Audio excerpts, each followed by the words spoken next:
Namaskar, I am Dr. Rajesh from Hyderabad, Maven Medical Center.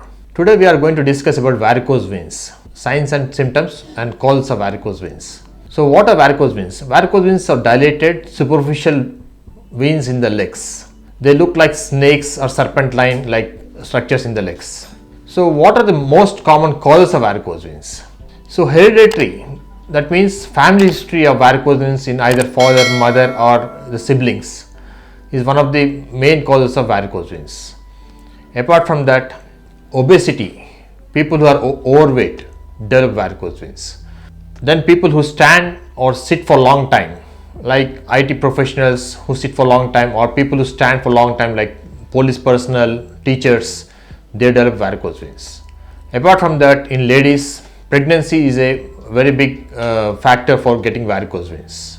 And in ladies again, hormone changes, especially in pregnancy as well as perimenopausal stages, they develop varicose veins.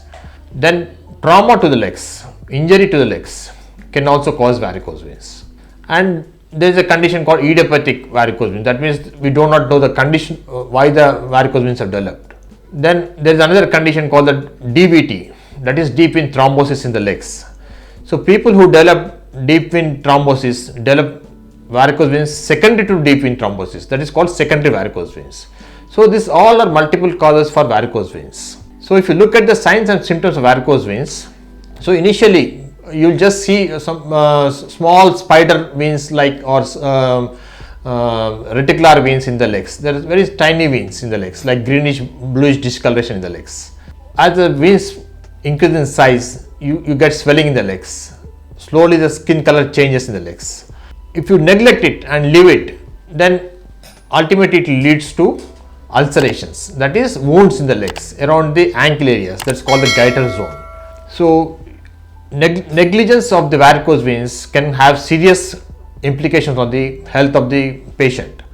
It can lead to deep vein thrombosis, that means deep veins can have a clot in the legs and then these clots can travel to the heart, lungs or the brain and then cause stroke or heart attack.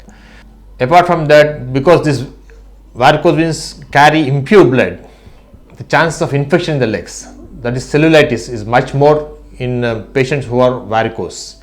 Then this can cause inflammation in the legs also, that is called thrombophlebitis in the legs. Apart from that, as I said, patient can have multiple ulcers in the legs. So initially these ulcers can heal with compression stockings, elevation of the legs and some medication, but over a period of time they become chronic and they do not heal. That becomes non-healing ulcer stage.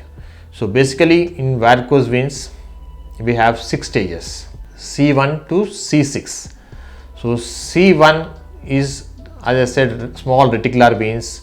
C2 is some edema in the legs.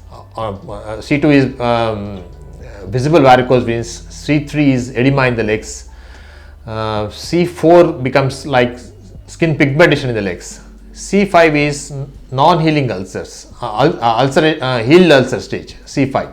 C6 becomes non-healing ulcer stage. So these are all stages of the varicose veins. So coming to the treatment modalities of varicose veins.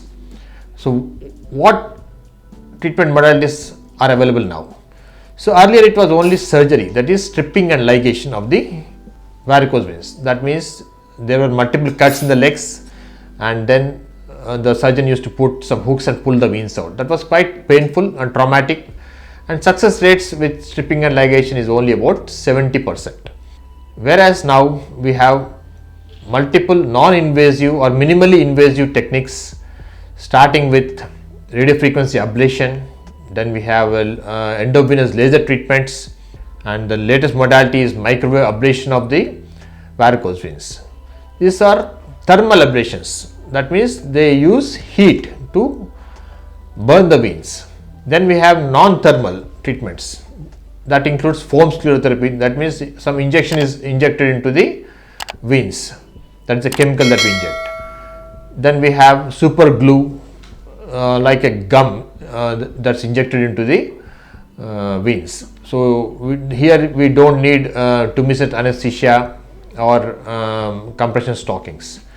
Then we have other techniques like MOCA, that is mechanico-chemical ablation of varicose veins. There are multiple techniques available, but success-wise, proven technology is the laser treatment. So all these treatment modalities are available in Maven Medical Center, and Maven Medical Center has been there for nearly 10 years, 11 years now. So we have been doing all these intervention procedures for last 11 years, and success rates are very high, more than 97% with laser, compared to what I said in surgery is only about 70%. So people who have varicose veins, how do they diagnose it?